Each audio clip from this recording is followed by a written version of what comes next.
Record. For real? Does that really happen to you? It's half an episode. Yeah, it's happened to me too. It's rough. That's a rough piece of business when that happens.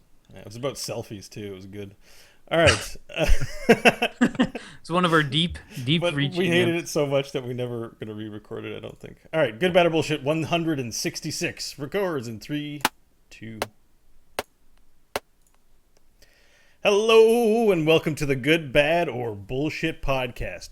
Four guys, unlimited opinion, where debate is the foundation of higher thought. Did I get that right, Mike? My Close name is enough. Bo Schwartz. Joining me today, as always, is Michael. Mike, say hello. Hello. Crofton, Steers, you all know.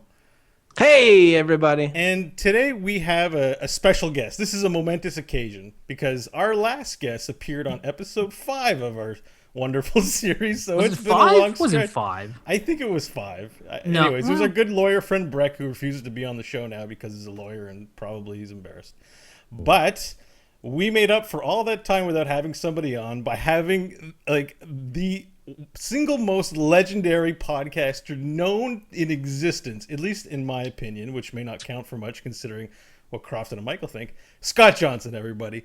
Oh, Scott, that's so welcome. nice of you. I don't know that I measure up to the shadow you've cast about me, but this is very nice to be here. I've seen you guys in action before, and I laughed. And I've told you a few times, Bo, playing Overwatch, that some of my favorite times in Overwatch are when that Crofton guy showed up, and we had loads of fun there. So I suspect this will be a blast. I'm very excited to be here. Scott's a Croftaholic. I can't say I blame No, him. Croftaholic is not a thing. You don't have Croft. We have to. You can't feed his ego, Scott. If there's one thing you just don't, you can swear, you can pull your pants off. Do not feed the ego of Crofton. It's bad. Scott, I have a question for you. Speaking of egos, Yeah. So you're what I would call a celebrity. I have a certain stature. Would you disagree? I would. Well, it depends on your definition of certain stature. Let's just say a little bit of internet fame is all I ever. I don't want any more than that. So Okay. yes, or sure, there's some of that, but that's all I want. So this is how I define it. You have a Wikipedia page. When somebody has a Wikipedia page, to me, they've reached a certain level of notoriety. So Scott Johnson has a Wikipedia page. But did he write it himself? That's my question. I want to know, Scott, have you ever edited your own Wikipedia page? Hey, we're not interrogating Scott. I have never done. I'm fine answering this. All right. I have never done it. Never even attempted to do it. Nor do I actually think I know how to do it. I mean, I know how to use the internet, but I don't know what it takes to be a person who's allowed to edit anything. I guess anyone can, and then some moderator guy approves it or something. I don't exactly know how it works. There have even been times where there have been gross errors on my Wikipedia page, and I've read them and went, what in the crap is this? And then the temptation rises where I'm like, well, I can just go fix that. It's just a tiny little correction, but then I withhold, I don't do it, and somebody else either comes in and does it, or I might mention online to people who are way into editing wikis, I'll say, yeah, my Wikipedia page has got some wrong info, and hope that somebody goes and tweaks it. Sometimes they do. Oh, that's awesome. Yeah. Bo, I Never think done we it should. myself, though. Never done it myself before. Well, you see, if I had one, I would do it all the time. Probably from probably from library computers in Well, which I couldn't be traced. knowing the size of your ego, I'm kind of shocked you haven't written your own already. You should get on there. Wouldn't somebody just take it down?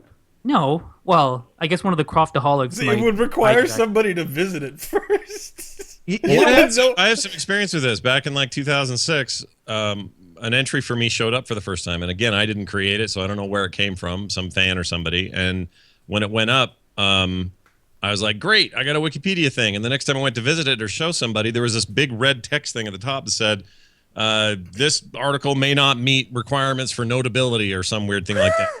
And it was waiting for some period of time where people would kind of confirm that or whatever.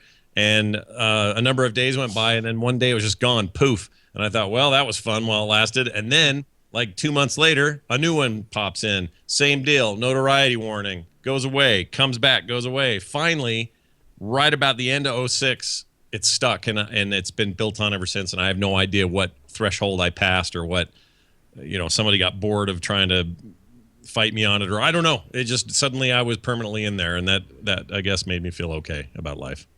Crofton's taking lots of notes. His goal in life is to have a Wikipedia page. He's super jelly of you. Well, But, it's all right, like- that's enough grilling him about his Wikipedia page. Oh, He's very okay, proud of fine. it. But he gets questions all the time about it, so we don't want to take up too much of his time on it. He's a celebrity, as you established early on. I in just your want my own interview. Wikipedia page. But you know what? If I can make a call to action to our listeners, if they are out there, could they please make a Bo Wikipedia page? Because I would very much, aside from having my own, like to vandalize yours. Okay, that's fair enough. You knock yourselves out. All right. Speaking of vandalizing things, let's vandalize a topic with our thoughts on it. All right, Mike, are you ready with the random topic I generator? guess I'll accept that segue. But yeah, let's All right. let's do it. All right, don't forget to cover your mouth. Yes.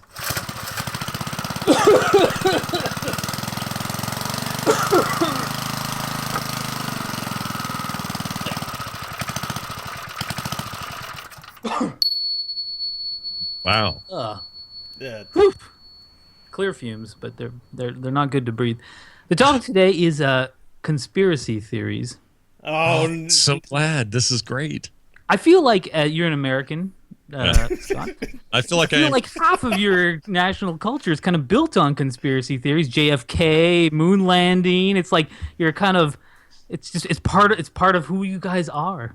yeah, we're into it here. I have a theory about this, actually, my own conspiracy Okay, theory. let's see how deep the rabbit hole goes. I think that I honestly think this is what this comes down to. When you are, and I say this without, I'm not trying to be boasting or anything, but when a country is placed upon a pedestal of being, quote unquote, the most powerful nation in the world, which is something people have given us for a while. I don't know how long that lasts or when it actually happened. Was it World War II? I don't know.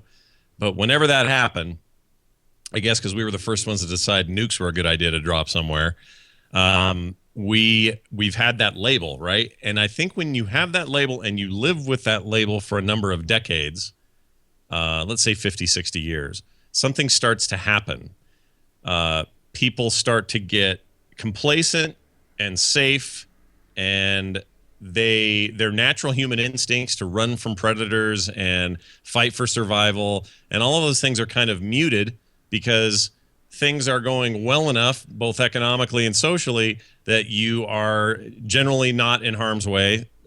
Generally speaking, you are in a position where you're not starving all the time. And I'm speaking generally here, not every single human being, obviously, but you're in a better position to get proper health care and you're better position to have a good job and that sort of thing. And I think what starts to happen to people is they start to have a need to have an outlet for their natural human instincts to fight and survive. And when there isn't any obstacle or direct opposition happening, we make some of that stuff up in our own heads. And I'm basing some of this on a conversation I had with an actual psychologist who has some theories about this. It's actually my sister, so I should probably full disclosure. Anyway, the idea is that once you get to that point, you start to have to make up your problems or enhance them or make them seem worse. And you come up with all kinds of goofy ideas. And then once you latch on to one of the goofy ideas, like you think that somebody on the grassy knoll shot JFK, to use your example, then it's not too many more steps to the next weird connection, then the next weird connection. And before you know it, 9/11 was an inside job. There's chemtrails in the sky spying on us now. There's nanobots in my Yoplait yogurt. And There is. yeah, there's I didn't know that. Oh man. and all mirrors and windows are actually have cameras in them, and we're all being watched all the time. Like you can go as far as you want or as deep as you want, but I think it all stems from that. And if you have a prolonged, protracted period of time where people think that way, they start to make up their own. They start to make up problems that actually don't exist. It's. And I always wonder. just a I mean, theory. and using the going back to the because so many of these are American. It didn't really clue into it. Till just being cued that you're an American is like, wow, a lot of them are sort of focused around that. And I always hear tell that the thing that sort of set it off in people's minds is they say, but Nixon, because it's a conspiracy theory, but it was true. And then people kind of use that as like, well, the other ones we just haven't had full proof yet. It's in the shadows, but it'll come out. But then they always use Watergate as this example that like, well, no, look, it's true. Mm-hmm. Yeah, and then they apply the word gate to everything, which I freaking hate. Yeah. Other conversation, but yeah, no, they looked at that and said, see, we told you. So what they've got is one criminal conspiracy that turned out to be correct, even though, here's the thing, though. People didn't have a criminal conspiracy about him. There was no conspiracy. There wasn't the internet sitting around, I'll bet you something's up with that Nixon fella. That wasn't happening. What happened is they got exposed for a thing they did. That's not the same as everybody thinking that something's true and then finding out later that it is. So they use that as an example, but it's a terrible example. It was never a conspiracy theory to begin with. It's just he was a dick. So literally. Literally, yeah. But do conspiracy, like when people have conspiracy theories, and you mentioned the 9/11 one, and I wonder if it's you have either an enemy or a perceived enemy or someone you hold a grudge with, and you are looking to make an association to blame your enemy for something that happens, and you're going to make as many linkages, be they natural or unnatural, as possible. So you might have someone that hates the Bush administration, very much anti-Bush, and then it's like, oh, there was this tragic thing that happened on his watch, so let's see if we can draw a line to him somehow, because that will validate our inner dislike of this figure already. So I wonder if people use that, like if conspiracy theories are like, I don't know, a vehicle that they use to sort of validate their feuds. Probably. I mean, well, absolutely, but it's also that makes the assumption that they know they're doing it, like that they know that they're using it artificially. Well, right. And I'm not so sure about that. Like when somebody tells me that they believe they're being spied on by the NSA right this second, I believe that they believe it, right? Like there's no question in my mind that they sincerely believe, they've gotten to a place where they believe this is happening. And there's not much I can say to change their minds. It's not really that different than other human constructs, like, I don't know, different religions arguing with each other, or agnostics and atheists arguing with religious folk, or the other way around. Everybody thinks they've got the info and that nobody else has it, or they've fooled themselves into thinking they really actually do have it. But really, if you put them in a corner and they've got no way out, they would have to admit, well, yeah, I kind of been lying about that or whatever. Like, it's just kind of human behavior, stuff you saw when you were in grade school, or what do you guys call it? What do you guys call it up there? Elementary school. Elementary school. Well, we call it that here too, I guess. I'm trying to make all these differences. You have holes. You have money. You have holes in your money. I've heard your holes in the money thing. That we fixed that years ago. Yeah, you got holes in your money. You got you had Spock on your dollar bill things up there for a while, right? A little $5 bill, yeah. Leonard, Wilfrid Laurier. And then you got what else? You guys do? You have poutine, some kind of potato French fry gravy thing. It's my favorite salad. Yeah. Rich in nutrients. But anyway, the point is, like, when little kids do that, we just go, little kids, they'll learn. But we're just adults doing the same crap. So maybe it's because I'm a father and I raised 3 kids, and the youngest is now 16, and you learn some things during that time, and you start to realize that the difference between a child closing his eyes real tight and him thinking that nobody can see him when he does that is not all that different than an adult in politics or some other high office doing something very similar that essentially equates to them squeezing their eyes tight really close so that they think nobody is seeing them. Like I don't really see that big of a difference between the behaviors. And some would say, well, Scott, that sounds like a conspiracy theory. Maybe. I mean, the whole world, you can say anything about anything. Like, prove to me Japan exists, and you can't. Well, I mean, you could say, I've been there. I got pictures. Here's the stuff. They're on the map. But I could still say to you, no, none of that could be fabricated. Your trip there could have been a backlot in Hollywood. Your whole family's in a conspiracy to make you think Japan exists, but it doesn't actually exist. The country does not exist. Like, there's zero you could say to me right now about Japan that I couldn't have an answer for about how it doesn't exist. Well, of course it freaking exists. But how do you know that, Scott? Have you been there? Exactly. There's nothing I can do. So if somebody comes and says, I believe God lives on Neptune, and he's sitting on a great big throne and has a stick with a ball on it, and he has really good cable up there. And I'd say, all right, well, I don't think that's true. It won't matter. Like, if they're like all dug in on their side and I'm all dug in on my side, or whatever the argument is, I'm just using that as an example. nothing about that's going to change. So arguing with a conspiracy theorist is like arguing with, I don't know, like an angry dog. Like a toddler. To bring it back to like the kid thing, it's just like someone who's not they get entrenched in their beliefs. It's true. Yeah, and then some people will have a hard time with some people's conspiracy, but be just fine with the ones they hold. The same thing's true for, like, I get called a pinko liberal and a right-wing conservative on like 2 emails right next to each other from the same episode of a show they heard.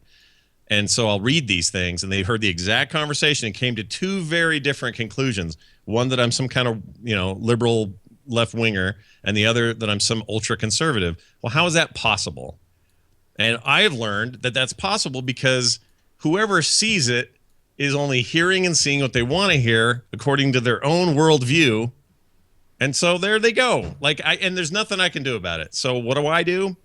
I just try to raise nice kids. I play a lot of video games. I record a bunch of podcasts, and I like popcorn. I have a little bag of it here. That's good. Okay. All right. No, wait. I'm going. Okay, yeah, go ahead, Mo. Sorry. I liked everything Scott had to say, but I'm running at it from the other direction, which is just, I know that there are things that I don't know happening in the world. I mean, it's clear that there are things transpiring that are outside of my vision, whether it's directly or through even hearsay.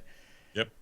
So knowing that there are things happening outside of where I can see it, that doesn't mean all of it's good. That means some of it might be against me. And here's a more common example. Forget the high conspiracy theory.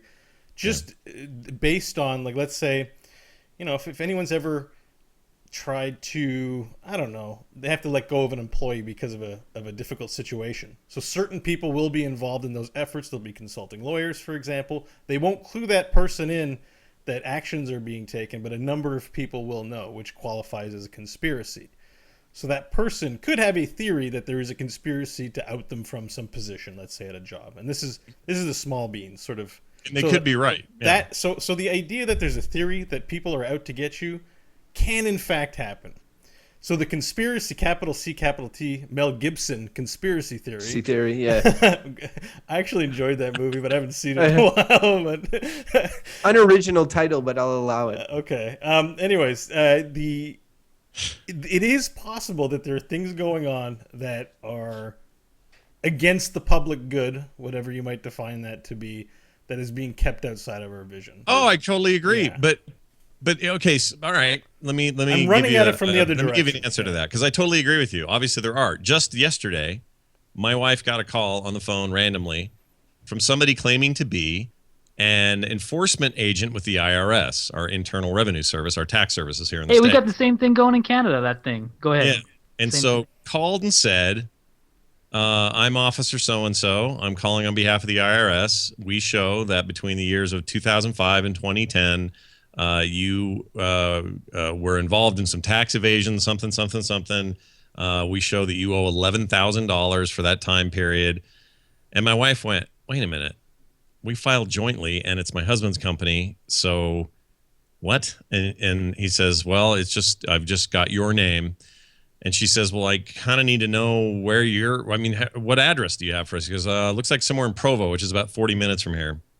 It's like, we never had a house in Provo, ever. Never had an apartment there, nothing. Can you tell me, like, your credentials? And the guy gives her a badge number and some kind of case number, and was super belligerent and was like, going to go after you, and you're going to be taken to court, possibly spend 30 days in jail just for resisting this phone call, all this kind of talk, right? And I came up in the middle of it, and I could see she was, like, really flummoxed by this person. She hadn't given any personal information out, but they already somehow have her phone number and her name. So I heard it, and I said, honey, it's a total scam. Just hang up on him. This is all bullcrap. And she did. So she hung up on him. Now, I was pissed about that. I almost had her, too.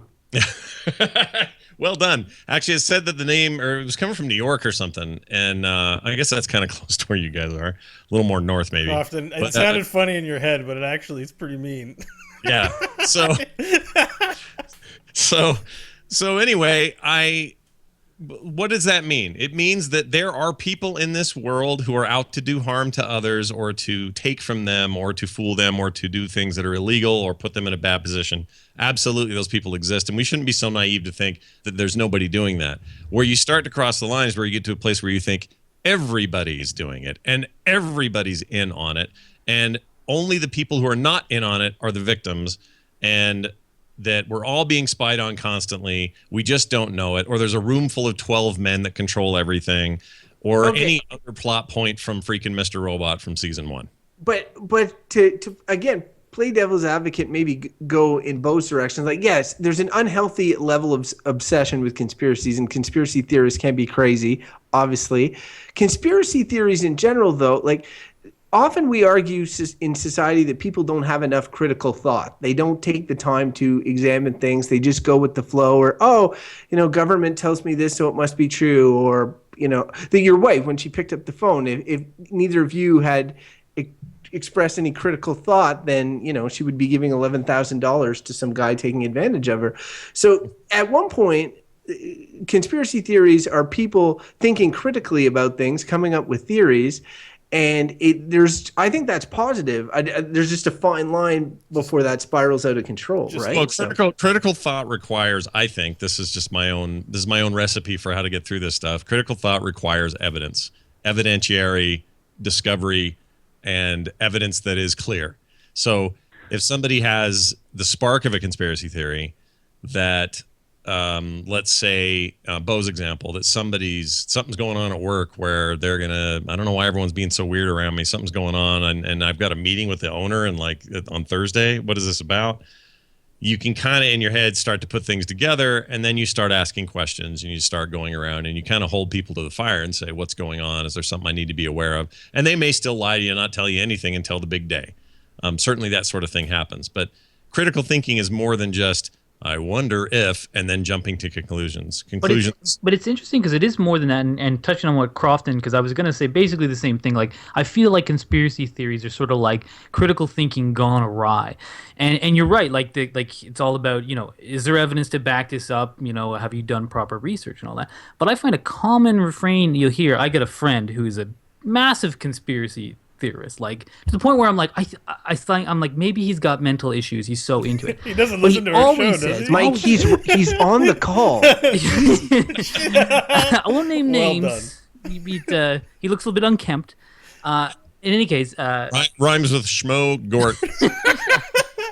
The government put you up to it, didn't you? They got to you, Mike. What they have? What they'll always say is, do your own research. Don't trust mainstream media, which they always refer to in acronym form, whatever, mainstream, MSM. They're like, you can't trust those. You got to do your own research. And I'm like, yeah, it's good to do your own research. Where are you doing this research? What I say. And they were like, and they'd be like, I'll send you these links to these, these sites. And I looked at one of them, and it's like laden with typos. It's clearly some person who's just writing off, someone who's unhinged, going nuts.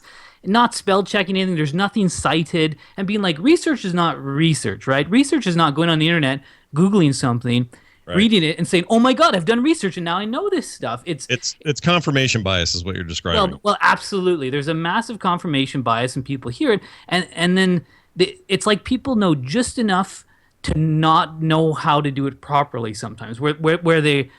And like Croft and I agree, they're coming from a good place. It's good to be critical of your government. It's good, like Bo said, I agree. There's stuff going on that we don't know about. It's not all kosher, right? But do your research, be critical, but don't be dumb. Like that critical thinking has to go through to your research too. Like who is this source? Like what are their credentials, and where are they coming from? What are their biases? And all that stuff. And I always just come back, the term Occam's razor, where it's just like the simplest, that's right, simplest explanation is most often the correct one. And he'll be going on about 9/11 and all this stuff, and he'll be like, what's more likely? Because his won't stop at just, it's the Bin Ladens and Bush. It's like the Illuminati's in there, and then occasionally he'll have a, he'll see what he's saying about. He's like, I don't know if I really believe in the reptilians stuff. And I'm like, for fuck's sakes, I certainly hope not. Like, you have some limit of what you think is plausible, but he's right on the cusp of saying it's the reptilians, and they're in with the Illuminati, and you just wonder, like, they're getting all this information. It's like I feel like this is a bit of an age of the internet thing where people are out there feeding each other this stuff, and there's thousands of pages of information that you can do research in. Well, I've got actually a direct answer to that idea that it's a factor of today, and it is in this sense. This world has never been short of people who have crazy ideas and try to find ways to support their particular bias and to find more people who agree with them. We've never been in a shortage for that. What we used to not have, though, is a way for anybody to express it. And that's the difference. So people always want to look at the internet and say, oh, it's the cause of all of this harassment and sexism and all these issues, social issues, all of them important, but that it's the internet that's doing it. It's not. It's the internet that's giving a voice to people that used to not have a voice at all. If you go back to the 1960s, who had a voice? A dozen newspapers in the country, speaking of the United States, occasionally somebody who's loud with a megaphone at a news conference and that gets caught on footage. But at the end of the day, your average everybody at home person didn't have a way to express their normal nominal ideas or their radical ideas. They just didn't have a vehicle or a platform. And now all of us do, very cheaply, very easily, and very readily. So my opinion on that is that the way things work today is mostly a reflection of the fact that everybody's got a speaker and they didn't used to. But, so now we're hearing from all aspects of society, whether we want to or not, or whether they scare us or not. But the big players, like the television networks and all that, are now engaging in this stuff too. And in the States, one of your two presidential candidates got his start in the political arena by playing to a theory that your sitting president, was not born in your country, right? Like Yep. he was essentially, and this was being spun on like Fox News and other channels of which we've talked about on the show before. But there are media channels devoted to different ways of thought, playing to different people's confirmation biases for sure. But they are now adding fuel. Like I look at guys like Glenn Beck and others who are just like connecting crazy dots to put together storylines, and they have a pulpit. They have, yes, the internet gives everybody that arm, but it's happening on a larger scale, I guess, to the tune that a lot of, not just the birther stuff with Trump, there's a bunch of stuff where he'll say like, oh, a lot of people are saying, or I heard the other day, and it's a clear conspiracy theory that he's basing himself on, No, you're totally right. And I don't disagree with that. The problem is, so if you go back in history and you look at pundits and you look at arguments and you look at debates and all throughout history. I just watched a great documentary the other day on not Stephen Frost. What's his freaking name? Frick. I can't remember the guy's names. Robert Frost. No, not Robert Frost. Stephen Fry. No. Shit. Iceman. I do this to Brian at my morning show. I Can't think of it. But What, anyway, the guy that interviewed Nixon? No, these guys, but they were during the Nixon administration, and these guys would get together, and their names keep slipping out of my memory. I'm getting old. Anyway, these two guys would get together, and they would argue on TV, and it was a big deal, and it was kind of like a Twitter fight, except it's just two guys and it's being filmed because, again, that's that's our medium those years, and they would say the most ridiculous things, like the most preposterous, ridiculous allegations. Conspiracy and otherwise. They would 1 minute behave like children, other minutes behave like intelligent adults with an agenda, and then everything in between. And those people existed. They were the Glenn Becks of the day. They were the whoever else, I can't think of anybody else right now. The Sean Hannitys of the day, the ones that stir up the most dirt in the media. The difference today, again, as I'm going to fall back on this, at least I believe this, that they still have their platform. They still have a mass media style platform that is a one-to-many sort of broadcast. The difference now is their supporters can rally in a way that they never could before. They can't just sit in their chair at home with their beer and go, yeah, I agree with that guy. Now they can go, I agree with that guy, and I'm going to tweet about it. I'm going to post about it. I'm going to Facebook about it. I'm going to talk about it on my podcast. I'm going to do a YouTube video about it. And I'm going to tell all my friends and neighbors on Facebook to repost this thing. And I'm going to freak my parents out with it because they love all kinds of chain emails. And they're going to forward those on. Like, that's the difference today. There's always been nutbags. If you go back, you can find candidates for presidency who were, in some cases, I would argue, slightly nuttier than Trump on a lot of these issues.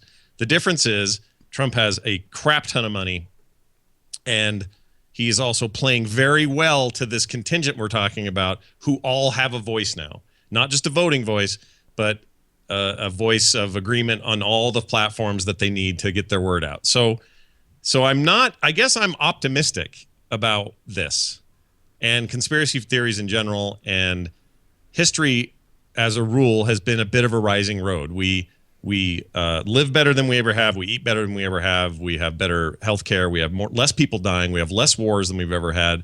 We have less atrocities than we've ever had. They still exist. They still happen, absolutely, and all should do what they can to stop them. But they are, by orders of magnitude, way lower. And we live in a global society. It's very hard to not catch somebody doing something real bad. And so because of that, it's part of that is because of the internet. It's all brought to the surface. We're all seeing it all the time. But the one negative, weird, paradoxical effect is I can watch the news and think the world's falling apart. Well, it's not. Well, and there's a lot in culture that sort of reinforces that even when it doesn't intend to. Yeah. Right? So the thing that I keep thinking of that I want to make sure to get in here before we wrap into verdicts is, for me, I was always one to be like, oh, conspiracy theories, they're dumb. I saw the Mel Gibson movie. It's a silly thing. It's a part of culture. People like to indulge in these fantasies, but really, as you guys stated, it's evidence and then it's fact. But the Snowden thing made me feel like every person who ever said they're watching you, unfounded or no, got a little uptick in confirmation biases. Like, yeah, we need to keep vigilance. Even if I'm wrong, my activity, my agitation is enough to let other people know not to be complacent, to motivate or inspire, if not have all the facts, or at least we're looking under rocks, even if it's all the wrong rocks. Is there any value?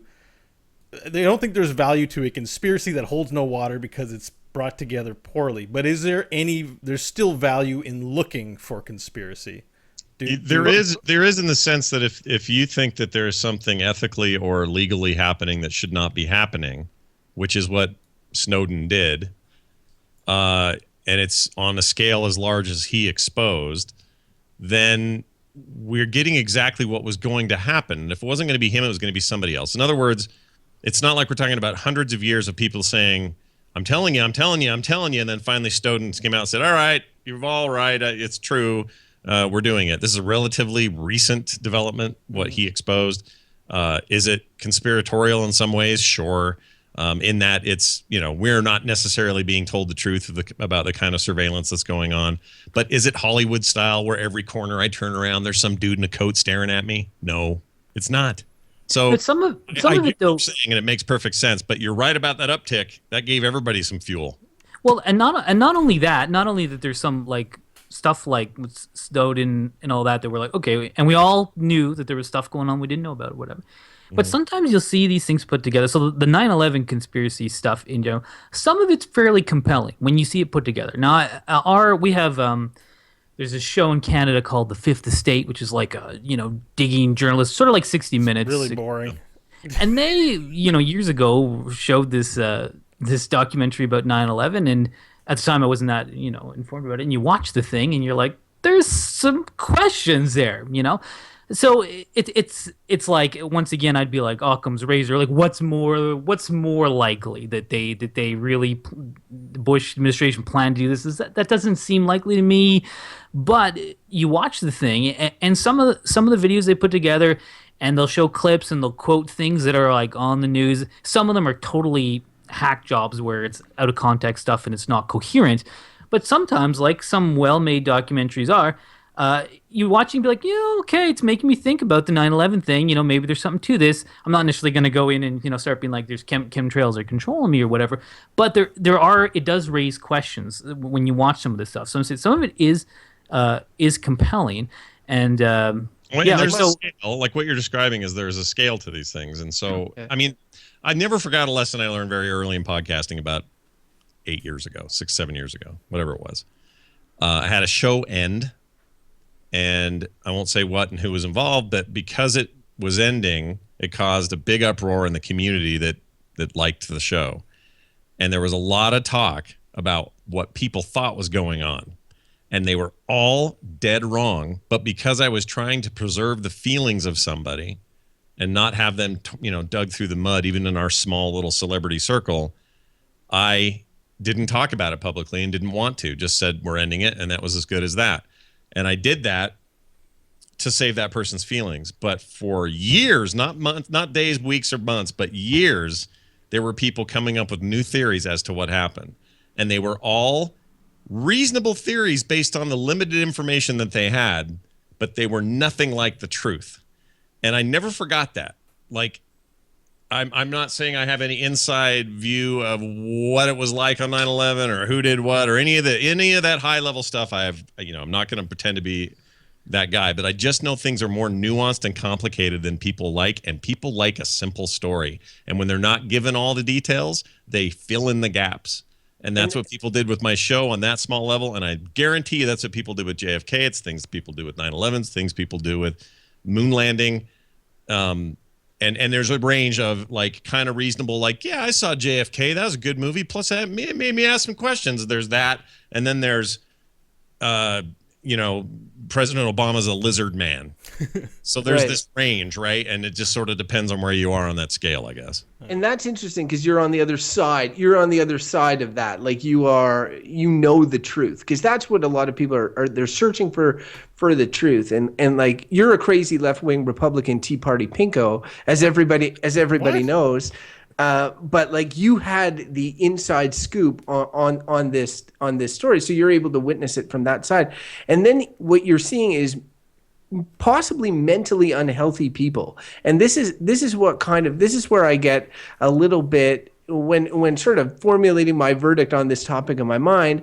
I really value critical thought, and I don't want people to be complacent. And I where I get concerned is when I feel like people's mental health is at risk, and when you see them filling in these holes that don't need to be filled in, that or filled in incorrectly with information they've come up in their minds or heard. It's like that telephone game you play in elementary / primary / whatever school you're in, where you tell a secret to somebody in a circle, it goes all the way around, and then it comes out all distorted on the other end. It feels like conspiracy theories, to a certain extent, are like that, and they become unhealthy for a certain subset of the population. As much as I love to make fun of Mel Gibson and Julia Roberts in that movie, his character was unhinged. Of course, in a Hollywood movie, they make it so that he was right all along, but the reality is most of those people don't have happy endings. Yeah. I'm the only other thing I would add to that is just to say it's easy for that to perpetuate because, again, they have gaps to fill and you're not filling it for them. Could the government come out and tell us exactly everything they know about what the NSA is gathering and why? Sure, they could. Would it be in the best interest of everybody? Maybe not. Maybe it would. Is it more complicated than we think it is? Even for those of us who think it's incredibly complicated, I think probably absolutely it is. It's just so easy to say, I could right now come up with a story that says Bo Schwartz is, I don't know, he's in the witness protection program and killed a guy in Reno in like 1988 and now lives in Canada under a new assumed name and a false age and a false all this stuff, right? I could say that and then people would go, ooh, because I've just started a story for them. I've created the threads of a new narrative have been placed, the seeds have been planted, and then what do you do? Well, then you build on it and say, well, we don't have his whereabouts from this time to this time. Plus, he looks a lot like the Strangler they were looking for and never found. Like, I could go, it's a bad example, but I could go for as long as I want, as much as I want, to try to convince people of that story, even a story I believe. Like if I suddenly saw an old wanted poster and went, that looks like Bo Schwartz. What's going on? He's supposed to be my friend. Brr. When it was actually Nicaragua the whole time. Like that story was almost 100%. But yeah, no, there's some stories though, like the moon landing staging theory that goes around, oh, they staged the moon landing. That blows my mind because it feels like the government is essentially trying to be transparent on something. They're like, hey, here is video footage. Here is interviews. We've got people. We've got there's a lot of evidence. You've hit right on it. When you're presented with evidence, there are people who don't see it as evidence. They see it as evidence. It's confirmation bias. They see it as evidence supporting their side. So when somebody questioned Buzz Aldrin about him actually stepping on the moon, and you just had enough of this and turn around and punch the guy, every conspiracist saw that as confirmation that he never went to the moon, not confirmation that he's tired of being told he didn't do something he did. You wouldn't react like that if you were guilty. Only guilty people punch people. Exactly. And that's my we all point. know. We all know people hide in plain sight. Like conspiracy theorists, aren't fooled by governments being transparent. They're like, of course they are. That's what they want you to believe. The best place to hide is right out there. Well, it funny sounds like a cartoon, but you're right. Yeah. That's exactly it. All right, but and a lot of conspiracy theorists themselves, and I'm going to go back to this friend of mine who's pretty out there, but he'll often be like, "Oh, you got to sort through the theories because the mainstream media and the New World Order, they put out conspiracy theory to discredit the real story." So it's like there's even in their minds they have these tiered conspiracy theories where they're like some of them are complete nonsense, but that's only there to misdirect you from the real fact that the reptilians are controlling the Illuminati and the New World Order, whatever it is. So it's kind of interesting how they can weed through. And again, we touched on it all. It's like their own confirmation bias and their own worldview not being reflected there and whatever. But just to kind of in my mind to sort of bolster that, and this kind of sounds like a conspiracy theory. Is that I do think all of that is sort of true in the sense that there are real basic things. Like when I had these arguments with this friend of mine who's a conspiracy theorist, I'd be like, we talk about there's inequality and we have no power as individuals. And I'm like, yeah, that's largely true. But it's not because of the New World Order. It's because people with money have a lot of influence and sway. And politics is you have one vote per 4 years or whatever. You have very little power. Those things are true, and there are real things that you could be spending your energy on to make the world better. And I agree with you, Scott. It is a rising road, but there's still room to travel. And I feel like these conspiracy theories are taking people who are critical, who have energy to devote, away from real fights that would make a real difference, and putting them into all this nonsense and jibber jabber. They spend so much not only money and energy, but I've seen city buses in Ottawa with placards on the side about 9/11, and it's you have questions. So someone's financing this stuff. It's big, and you're just man, you could be spending your energy actually trying to make the world a better place, but these things are distracting and pulling this energy into other places. Mike, there were bus signs with this on it? Yeah, I've seen city buses it got a bit of news play because people were like, why are they selling the space to these people? And they're like, hey, anyone has a right to advertise, even crazy people. I guess. All right, well, we gotta move on to verdicts soon. So unless anyone has something else they want to add in before we cast our verdicts, I do want to ask Mike and Crofton, are there any Canadian conspiracy theories? We spent this, America is known for it. They're the holy grail of the conspiracy theory. But are there, was there a conspiracy theory behind what really happened with that elbow grab in the House of Commons? I don't know if you heard about that, Scott. I guarantee there's Canadian conspiracy theories. I can't think of one off the top of my head, but it's like Canadian movies. You know that they're being made. It's just nobody's paying attention. and also, compared to America, you'd be like, our scandals are boring and tend to be boring. I'm sure our conspiracy theories are too, where it's the big scandal poutine wasn't really invented in Quebec, and they'd be like, oh, you're... But Scott's right, though. It all is related. The bigger the power, superpower you are, the more likely you're going to have a giant conspiracy theory. No one cares. It's also because you're a target. You get defensive. You feel like you're being aimed at all the time, and I think people get defensive about it. And so here's you want Scott, old man Scott's what are we going to call this? We're going to call this his conspiracy theory remedy. All right, homemade. Here you go. Raise good kids. Teach them how to care about other people besides themselves, and look outward instead of inward all the time. Work really hard. Take care of those who you care about the most, and get lots of sleep and stuff. You'll be fine. That's it. Those are your whole fix, man. Just be a good freaking person and knock it off, everyone. Quit being jackasses and trying to come up with a bunch of bullshit because we don't need it. Good, bad, and bullshit. There you go. All right. Take your lithium if your doctor prescribed it. But if you see somebody that looks kind of suspicious, build the wall. Okay. Keep put up them a out, fence 'cause you at don't least. want them corrupting your kids. They're All rapists. right. They're We're getting into verdicts this time. So we're gonna bring in the jury. All right. We're gonna bring in jury. It's verdict time.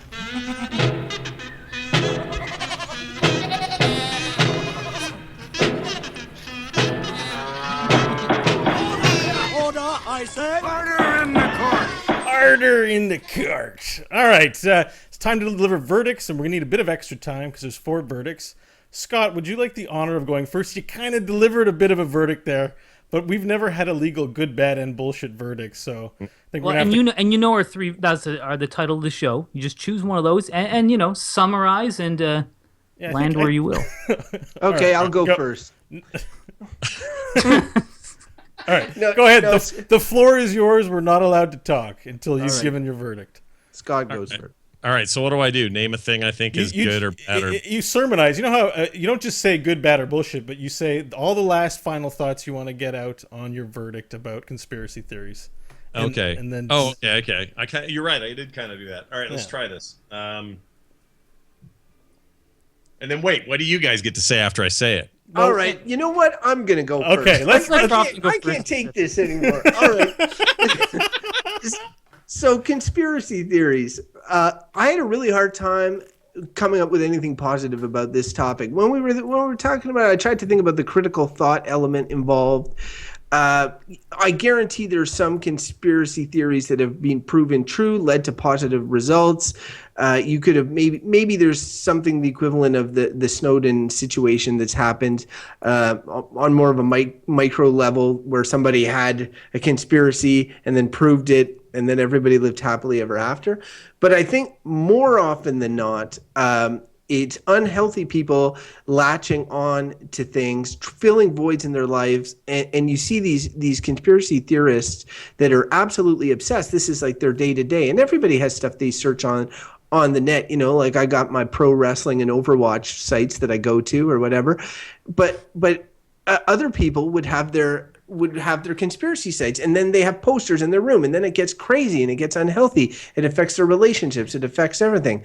So I think that there's a real strong negative effect of conspiracy theories on people, and I think that because of that, it's hard for me just to say, there's no harm there. There's harm being done by people like Donald Trump. Leveraging I hate using the term uninformed masses, but like people who are willing to believe these things and push them in certain directions. And I think that's a negative thing. So I'm going to have to say that conspiracy theories are bad. Okay. I'm going to say this. So if you are saying something in public thinking it's harmless to say something like, don't know if I can trust those black people, and then find out that somebody who follows you fairly religiously or hangs on every word you say is just looking for an excuse to attack or hurt or otherwise diminish the life of a black person, you have just given them what they see as justification and reason to do more, whatever that may be. It may be drastic steps. It may not. It may just be confirmation where they're like, yay, he agrees with me. I really do like this guy. And it's just another step toward not good. So I think there's real responsibility in a public way to not foster such things. Trump's a great example of doing that. Hell, Hillary Clinton's kind of a bad example of doing it. Back in when her husband was busted, she said it was all a right-wing conspiracy. And at the end of the day, it was because her husband lied. So they all do it to different degrees. He's doing it to a degree we've never seen before and is grossly, ridiculously awful, stupid. But nonetheless, it's kind of a grand tradition in politics to do this sort of thing. All of that being said, it is harmful to society for us to focus on who's trying to take something from us instead of focusing on maybe what we can give somebody else. And that sounds trite and small and basic, but maybe it is all those things. But I think it's important. If you want to make a difference in the world, you do it where you have the most effect. You do it within your own home. You do it with your own kids. You do it with your own parents. You do it with your own friends. You do it with those you can influence. And you know what a positive outcome is. You know, if you plant a tree made of cat shit, it's going to be a cat shit tree. That's all you're going to get off of it. But if you make a nice apple tree or a nice vine full of grapes, those are good. And you know they are because you digested them fine. But when you ate the shit, you were sick for a week. So you know the difference between good fruit and bad fruit. So people pretending like there's this relative moral thing happening. And I'm not talking about religion. I'm talking about any of that stuff. I'm talking about just purely, you know when you're doing something good versus you know when you're doing something bad. Just try to be honest with yourself. Think of other people. Conspiracy theories are bullshit. All right. Mike? Yeah. All right, actually, you should go last because I do the outro. Oh, all right. Yeah, sure. All Give me the final word. You know it's going to be the definitive one, so go ahead. Bill. You'd like to think so. All right, so conspiracy theories. I think we've been a little harsh on conspiracy theories throughout the episode, mainly because it's a theory. If scientific theories, I mean, you could call all scientific theory bad because it was wrong because it was a theory for a while and it was incorrect. Now, Mike's giving me the look. I know there's a big difference between science I'll correct that later. Guessing at a conspiracy. But on some level, there is a theory can turn into fact once the evidence presents itself. And I have a hard time running away from the idea that we can put some pieces of the picture together without all the facts and see when we put it together, does it make sense? Now, there are a lot of people who don't do that last step of work, the most important and hardest part of work, which is collecting the evidence. And we talked about that on the show. But I find it hard to say necessarily it's bad to have a theory because it feels like if we could fix having theories, we just stop having theories and we'd either have facts or we wouldn't think about it. So I'm a little hesitant on that front to be completely dismissive. I'm with you. All those people making up stuff and spending their energy on crap that's not worth it, I completely agree.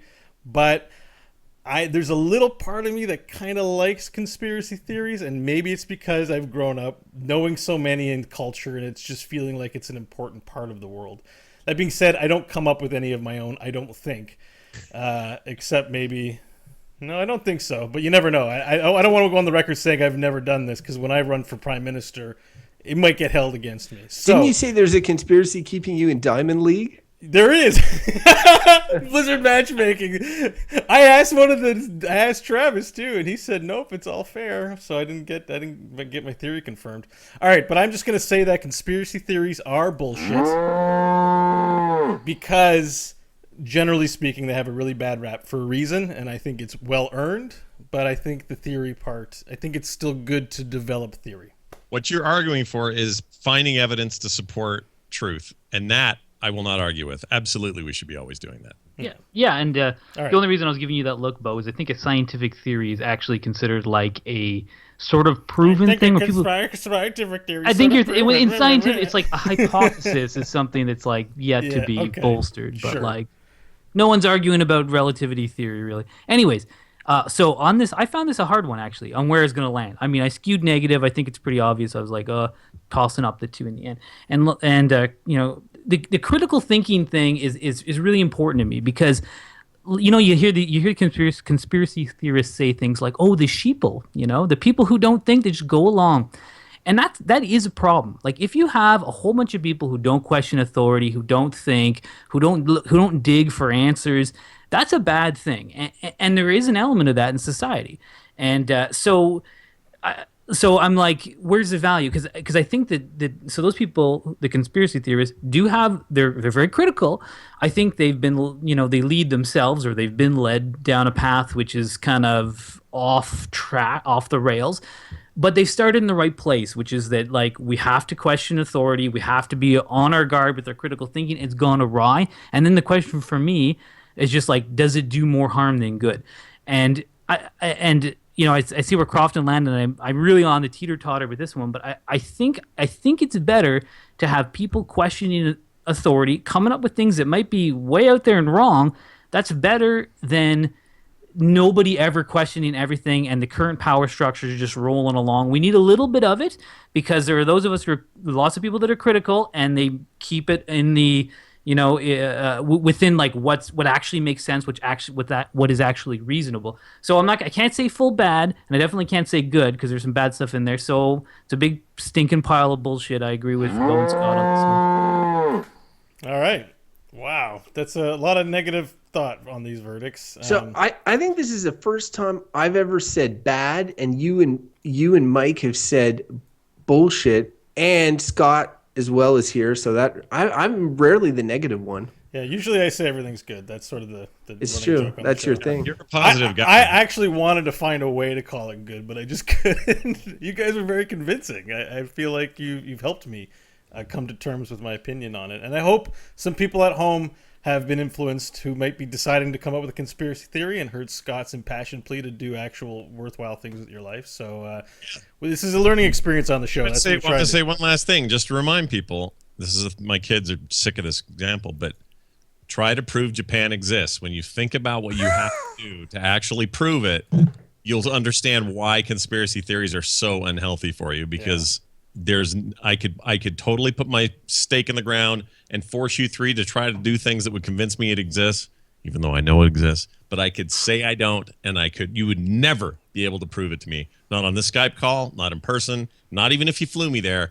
I could come up with reasons to do it. And that's why I don't like conspiracy theories, because you can come up with anything to justify anything. Perfect. All right. And on that note, if you want to come up with anything at all and write in to tell us about it, tell us your verdict on conspiracy theories, or you know what? Tell us your conspiracy theories. Send it into goodbadbull@gmail.com. We'd love to hear from you and hear what you thought about Scott's guest appearance on the show. If you want to find out more about the show, you can find it all at goodbadbull.com. Links to Twitter and links to subscribe on iTunes and all that business on there. Finally, we'd like to thank our patrons who support us on the show. Thank you so much for helping us pay to host the show and provide it to all of the people who listen. If you want to find out more about how to support the show, patreon.com/goodbadbull. All right. Thanks, Bo's mom. Yeah, thanks, Mom, for the majority of the support. But, the rest of your Patreons are good, too. But it'll be a momentous day when someone outdoes my mom as the biggest supporter. All right.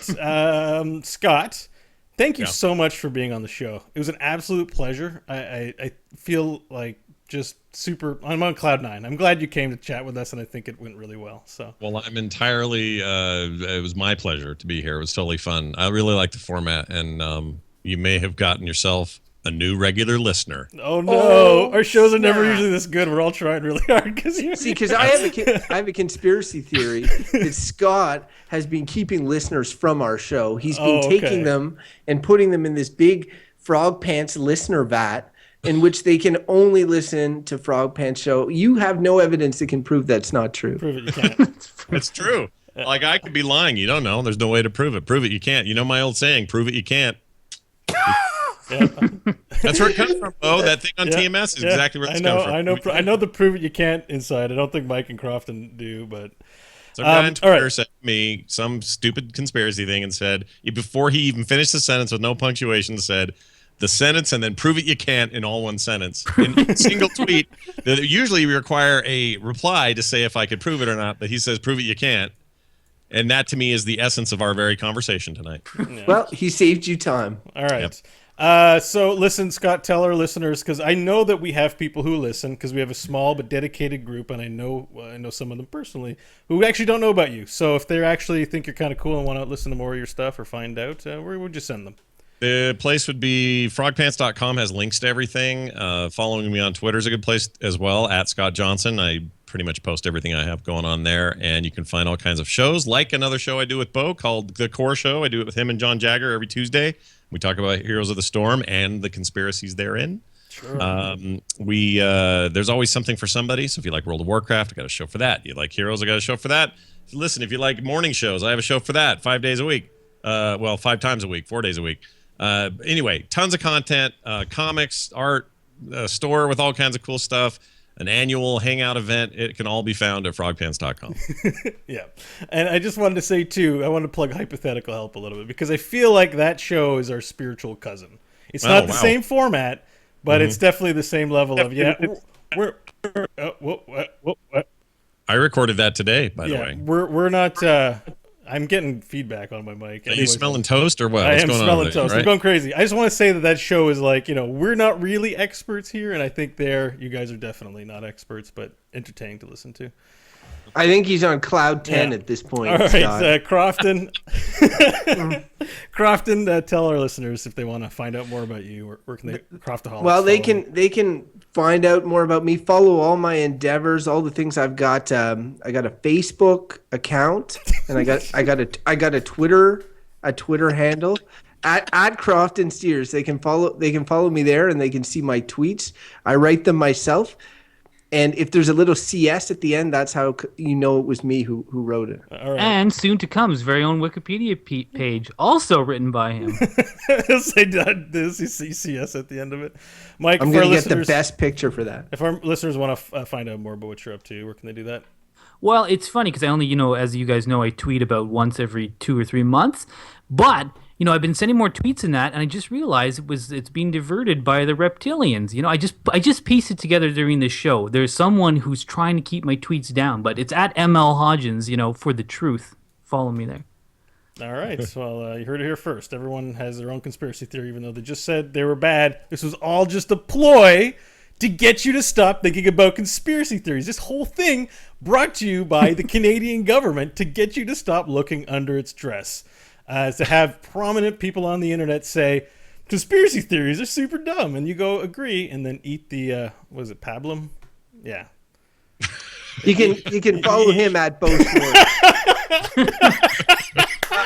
Eat the pablum. That's like child formula. Or you can drink the milkshake. You can drink the milkshake.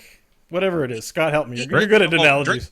Milkshake. I love that thing. That's my favorite movie line ever. Yeah. So incidentally, Bo got an email from me today, and it was like Crofton Steers at something. What was it? Well, that's not a conspiracy theory. That's spam. It was Crofton Steers at ItalianBank.com or something like that. It said, "Dear Bo, here's something interesting to show you," and it was a Russian website link or something.